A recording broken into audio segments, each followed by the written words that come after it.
बहुत पुराने समय की बात है। एक साधु था। वो साधु देश में पैदल यात्रा करने निकला था। एक बार रात हो जाने पर वो एक गांव में ठहरता है। रात बिताने के लिए वो ठिकाना ढूंढने लगता है। ढूंढते हुए वो गांव में आनंद नाम के व्यक्ति के दरवाजे पर रुका। आनंद ने साधु को अंदर आने के लिए कहा। उन्हें बैठने के लिए आसन दिया। आनंद ने साधु की खूब सेवा की। दूसरे दिन आनंद ने बहुत सारे उपहार देकर साधु को विदा किया। साधु ने आनंद के लिए प्रार्थना की, भगवान करे तू दिनों दिन बढ़ता ही रहे।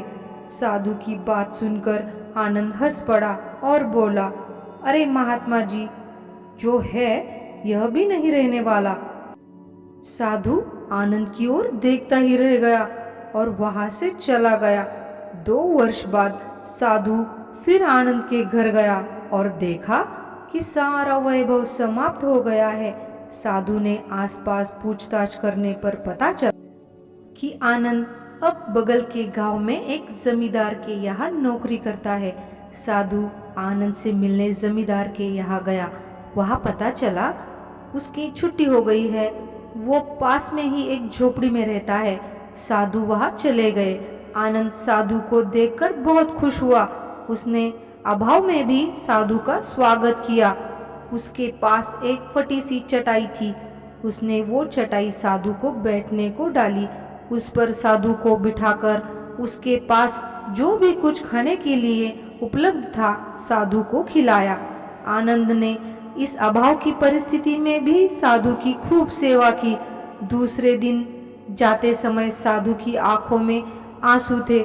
साधु कहने लगा, हे भगवान, ये तूने क्या किया? आनंद पुनः हंस पड़ा और बोला, महाराज, आप क्यों दुखी हो रहे हो? महापुरुषों ने कहा है कि भगवान इंसान को जिस हाल में रखे, इंसान को उसका धन्यवाद करके खुश रहना चाहिए। समय सदा बदलता रहता है और सुनिए महाराज, यह समय भी नहीं रहने वाला। साधु मन ही मन सोचने लगा और बोला, मैं तो केवल वेश से साधु हूँ, सच्चा साधु तो तू ही है आनंद। ये कहकर साधु चला गया। कुछ वर्ष बाद साधु फिर पैदल यात्रा पर निकल पड़ा और यात्रा करते हुए आनंद से मिला तो देखकर हैरान रह गया कि आनंद तो अब जमींदारों का भी जमींदार बन गया है। मालूम हुआ कि जिस जमींदार के यहाँ आनंद नौकरी करता था वो संतान विहीन था। मरते समय अपनी सारी जायदाद संपत्ति आनंद को दे गया। साधु आनंद से मिलने गया। फिर से आनंद ने साधु की मन से खूब सेवा की। ये देखकर साधु ने आनंद से कहा, अच्छा हुआ वो जमाना गुजर गया। भगवान करे अब तू ऐसा ही बना रहे। ये सुनकर आनंद फिर से हंस पड़ा और कहने लगा, महाराज, अभी भी आपकी नादानी बनी हुई है। ये सुनकर साधु ने कहा, क्या ये भी नहीं रहने वाला? आनंद ने उत्तर दिया, हाँ, या तो ये चला जाएगा या फिर इसको अपना मानने वाला ही चला जाएगा।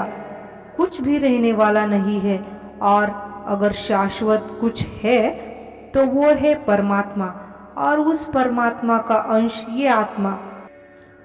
आनंद की बात को साधु ने गौर से सुना और चला गया। साधु कई साल बाद फिर से लौटता है तो देखता है कि आनंद का महल तो है किंतु कबूतर उसमें गुटुरगू कर रहे हैं और आनंद का देहांत हो गया है। बेटियां अपने अपने घर चली गई है। बूढ़ी पत्नी कोने में पड़ी है। इस पर साधु ने कहा, कह रहा है आसमां, यह समा कुछ भी नहीं, रो रही है शबनमें नौरंगे जहां कुछ भी नहीं। जिनके महलों में हजारों रंग के जलते थे दिए, झाड़ उसके कब्र पर बाकी निशा कुछ भी नहीं। इसका मतलब साधु कहते हैं, अरे इंसान, तू किस बात का अभिमान करता है? क्यों इतराता है? यहाँ कुछ भी टिकने वाला नहीं है। दुख हो या सुख हो, कुछ भी सदा नहीं रहता। तू सोचता है पड़ोसी मुसीबत में है और मैं मौज में हूँ, लेकिन सुन, न सदा के लिए मौज रहेगी और न ही मुसीबत। सदा तो उसको जानने वाला ही रहेगा। सच्चे इंसान वे है जो हर हाल में खुश रहते हैं। मिल गया माल तो उस माल में खुश रहते हैं, और हो गए बेहाल तो उस हाल में खुश रहते हैं। साधु कहने लगा, धन्य है आनंद तेरा सत्संग, और धन्य है तुम्हारे सद्गुरु। मैं तो झूठा साधु हूँ, असली फकीरी तो तेरी जिंदगी है। अब मैं तेरी तस्वीर देखना चाहता हूँ। कुछ फूल चढ़ाकर दुआ तो मांग लूं। साधु दूसरे कमरे में जाता है तो देखता है कि आनंद ने अपनी तस्वीर पर लिखवा रखा है, आखिर में यह भी नहीं रहेगा। साधु ये देखकर हंस पड़ा और आनंद को प्रणाम किया।